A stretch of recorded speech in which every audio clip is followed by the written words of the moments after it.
Alright, we're upstairs now. Came up those stairs, and we are now going to go into the teen area because homeschoolers are not just for little kids, homeschoolers can have big kids too. So join me in the teen section. Teen Zone. Here we go.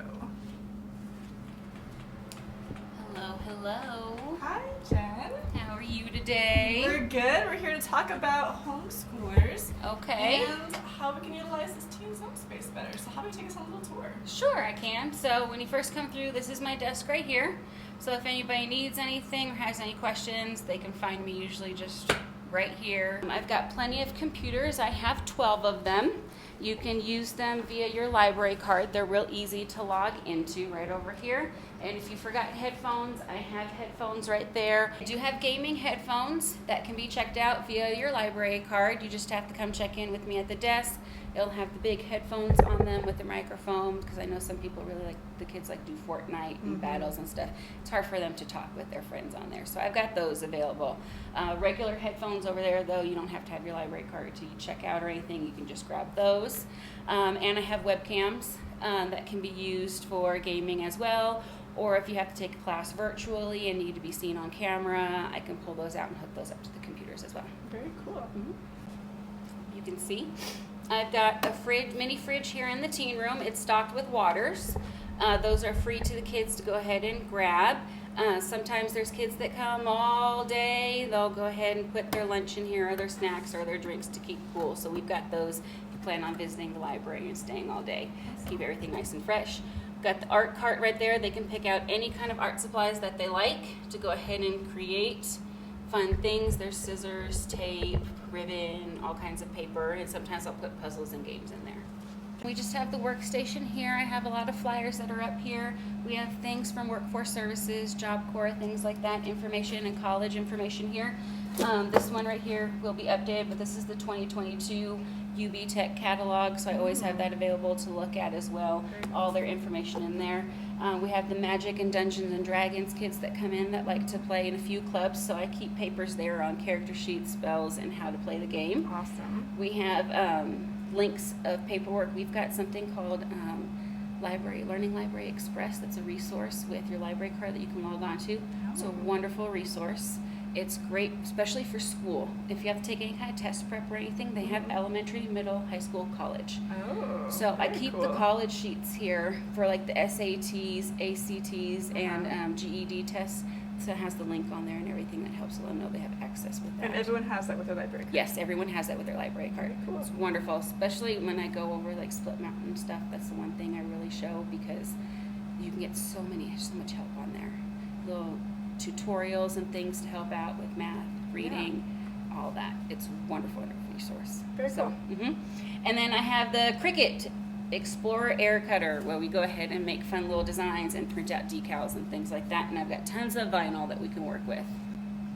Do you have any clubs going on, or? We have art club. That's the second Monday of the month, and that's at 4. I'll usually have some kind of art project going on for us, and we'll do that. Magic the Gathering is the second and third Saturday. Dungeons and Dragons is on Thursdays. The current campaign right now is full, but if there's anyone that wants to join that, they come talk to me at the desk. I can write them down and let them know when the next campaign comes. So this area, this is our gaming zone. So we've got the TV, I've got a Wii, and I have Xbox One. We have games that can be able to be played as well.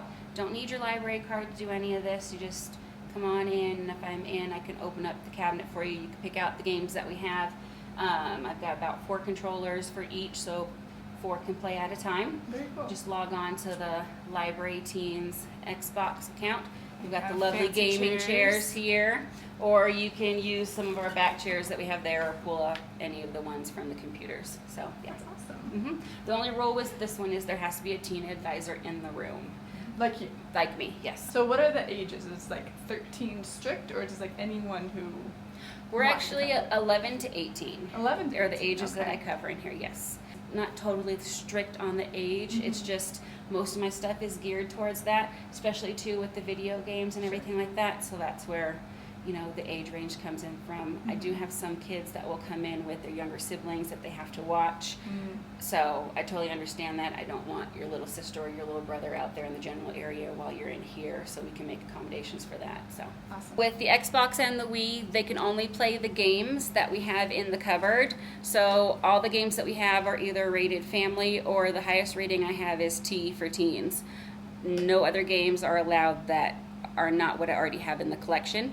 And the internet is turned off as well, so they can't log into their accounts. There's passwords for that. So it can only be what I have downloaded and what I have physically here for safety. Awesome. And tell us about these really cool paintings up here.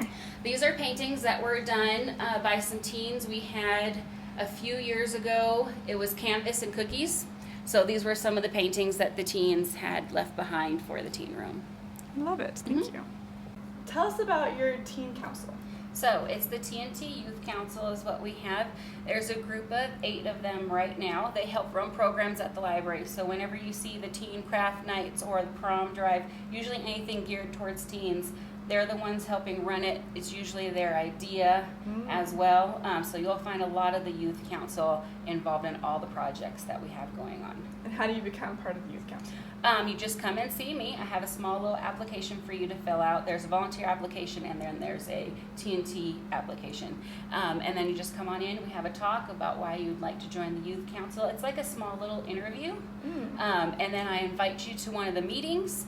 You go ahead and sit down in one of the meetings, get the feel of it, and then after that we can decide, is this really what you would like to do? And is there like a commitment? You have to do it for a certain amount of time? You need to make 70% of the meetings a year. We have 2 meetings a month. Okay.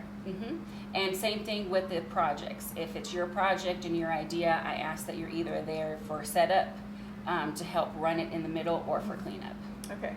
And these youth volunteers, they help stuff with like the Christmas activity here and Halloween activities and like the big stuff that the library puts out. Correct. We'll constantly help out Christina too with the children's programs and with the teen programs. They're involved in a lot of different programs here at the library. Awesome. What an awesome volunteer leadership opportunity for these teenagers. They're great. Right now too, we're involved with Teen Spheres of Influence, which is a thing that USU has done for them.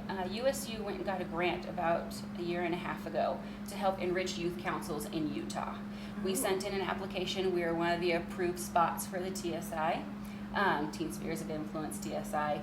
So they're under that grant for the next 3 years. So we're in our 2nd year right now, which means that my kids get to go to some retreats all paid for as a part of under the grant to learn all these different leadership skills and ways to help better their community. All paid for? All paid for. That's so cool. What an awesome community outreach program. Yeah, last year we went to USU Logan. We had a 3-day summit out there, and it was a lot of fun. They learned some leadership skills. They met other youth councils from across Utah. There was quite a lot of children. What is the age group for that? So for their summit, sometimes they break up. So there was a winter one that was on relationships, so that one was strictly high school only.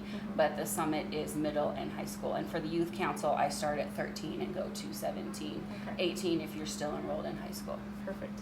Awesome. Thank you so much. You're doing such good things for the youth in our community. Oh, we have so much fun. It is untlibraryteens.org. When you go to the front page right here, it's just a welcome of the different things. You've got library operation hours, teen room operation hours, and this is my direct phone number right here. And then what different things we have going on for the month. I update it monthly. But if we go over here to teen resources and school test prep, Learning Express Library. So on Learning Express Library, and you can access this with your library card, these are all the different things and resources they have. So for middle school, these are the different exam preparations they have, resources, where to check out. Usually if you click under this, it'll take you straight to it. So that one's middle school, and then high school exam prep resources to look at. So you can see there's all these different skill websites that can help out in all these different areas. It's a wonderful, wonderful resource that I can't express enough that the kids really need to check this out. And then college test prep as well. So there's prep for college exams and things like that. But yeah, if you go ahead and go to unlibraryteens.org, you can find out all things that we have going on for tweens and teens in the library and in the community. So. A few years ago, we tried to do Adulting 101 and COVID hit and we were shut down for in-person. I wanted to try and bring it back in person, so we've had some great success so far. So last month for Adulting 101, we had job readiness. Angela Bristol from Workforce Services came and did resume writing with the teens. It's teens and young adults, so we're going 14 to 21, 23 in some of these areas, and interviewing skills. Then we have Morena Thacker, who's going to be coming in this month doing Adulting 101 skills to pay the bills. And next month we'll have more. Family Against Domestic Violence is going to come in and do 2 sessions on us on relationships. And then my husband's going to come either July or June, depending on Spy Hop and depending on when the Teen Summit is, and do basic car maintenance for them. If you're committed to taking all of our Adulting 101 classes, the Adulting 101 Passport is for you. It's a fun little way to keep track of all the Adulting 101 classes that you've taken.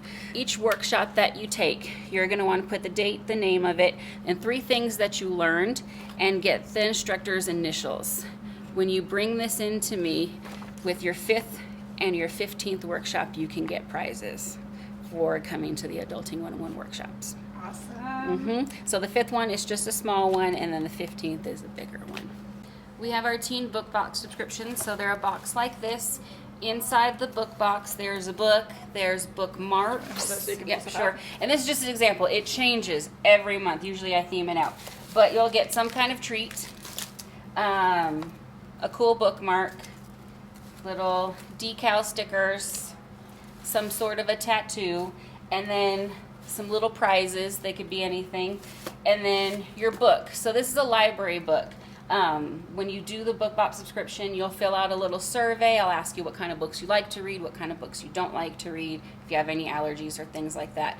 And then I'll pull different kind of books for the box. And so you get to keep everything in the box. The only thing you return is the library book and the little review card. And it just asks you, how did you like the book? Things like that. Would you give it 5 stars? Did you totally hate it?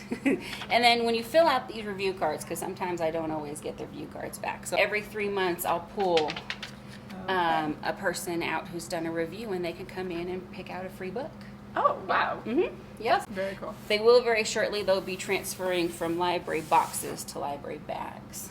So, yes. To make it easier, because it's kind of bulky going through when you're trying to pick out other stuff. Yes, exactly. So they'll be transferring soon to bags as soon as I get through my lovely stack of boxes. So check out all the subscription boxes so you can go to the bags.